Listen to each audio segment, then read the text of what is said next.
Alors, je suis un professeur de philosophie au Cégep, maintenant retraité. Alors, je viens de publier un livre qui s'appelle Petit guide d'argumentation éthique. Et c'est un livre qui se veut simple, accessible. Alors, essentiellement, il y a deux grandes parties. Il y a une première partie qui expose 6 stratégies de base qu'on peut utiliser dans un débat éthique.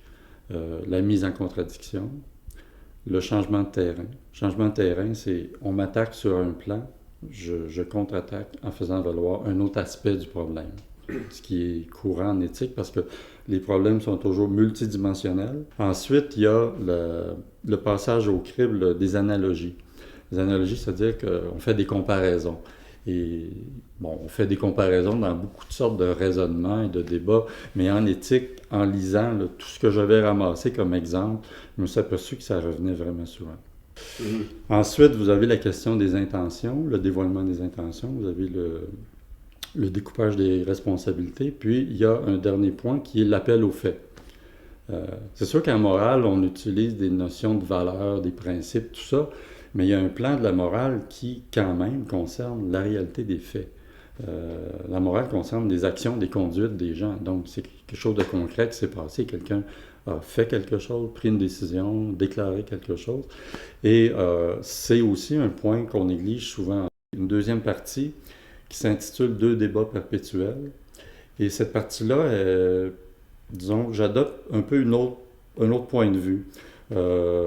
C'est moins des stratégies d'argumentation, mais c'est comment on peut, au fond, naviguer dans deux grandes questions éthiques qui reviennent, mais qui peuvent toucher toutes sortes de sujets.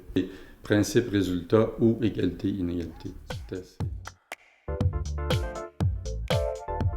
Si tu es dans le domaine médical, il y a énormément de problématiques éthiques rattachées à ce domaine.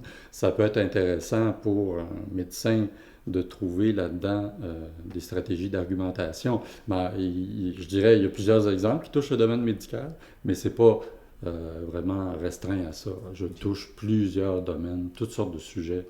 Donc, c'est difficile pour moi de dire que il y aurait un secteur d'activité où ce serait plus pertinent. Je pense que ça peut s'adresser à monsieur tout le monde. Puis ça peut s'adresser aussi à des gens qui travaillent dans un domaine plus spécialisé.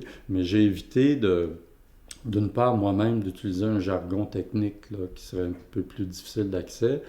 Et puis aussi, j'ai évité de prendre mes exemples dans la littérature philosophique là, savante. Alors, il y a quelques exemples qui viennent de philosophes, mais c'est surtout des exemples qui sont des exemples de la vie courante.